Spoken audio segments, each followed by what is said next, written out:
From feeling trapped in his iconic role as Pee-wee Herman to losing a friend to murder, there was more tragedy in Paul Reubens' life than you might have realized.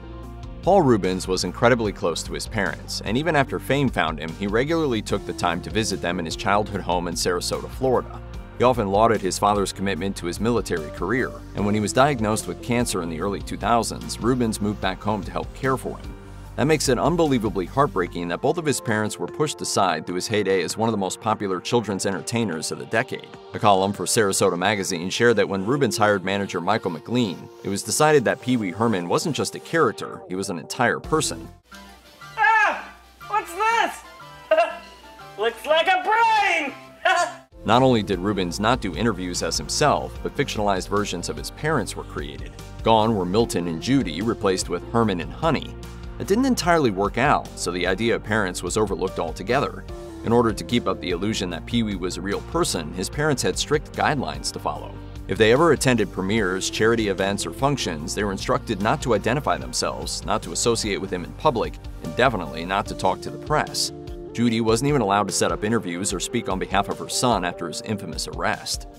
When Reubens was arrested in 1991, headlines shouted about how his career was over.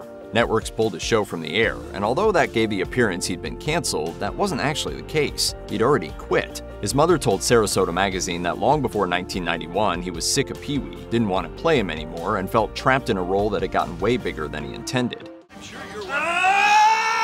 Pee-wee had initially been a stepping stone on the way to a serious acting career, but instead, she said, "Don't you think he feels a little silly, a grown man dressing up in that suit?"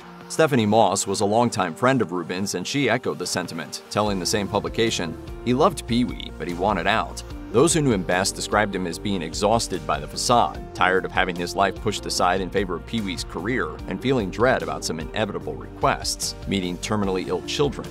He never turned them down, but he found it deeply painful. Ultimately, Reubens felt beholden to Pee-wee. This feeling was amplified when his 1991 arrest didn't just associate his name with lewd acts, but the character of Pee-wee as well. In a 2004 interview with Stone Phillips, Reubens said, "I spent an awful long time 12 years ago thinking to myself, you know, this can't be my final thing." We're just getting started. There's thousands of things you can do on a rainy day.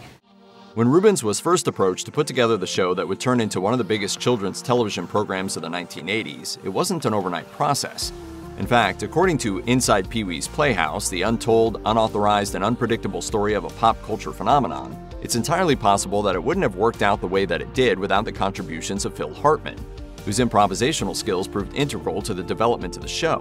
In addition to helping create the character of Pee-wee, he took it upon himself to play the part of Captain Carl. Hold it up to your ear. No, your ear, not your ear! The two would go on to write Pee-wee's Big Adventure together and remained friends and collaborators for years. However, there was always a bit of tension between them that lurked beneath the surface.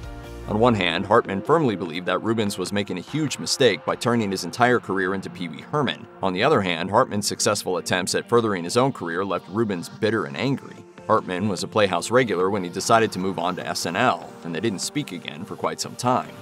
Then, in 1998, Hartman was killed in a shocking series of events. After shooting and killing him in their California home, his wife Bryn died by suicide.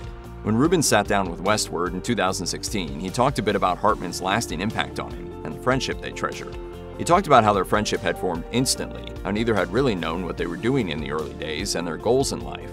He told the publication, "We worked together on a lot of stuff. We were going to go out and rule the world. That didn't work out very good. I think about Phil all the time." When it comes to Pee-wee Herman, there are two kinds of people, those who love him and those who hate him.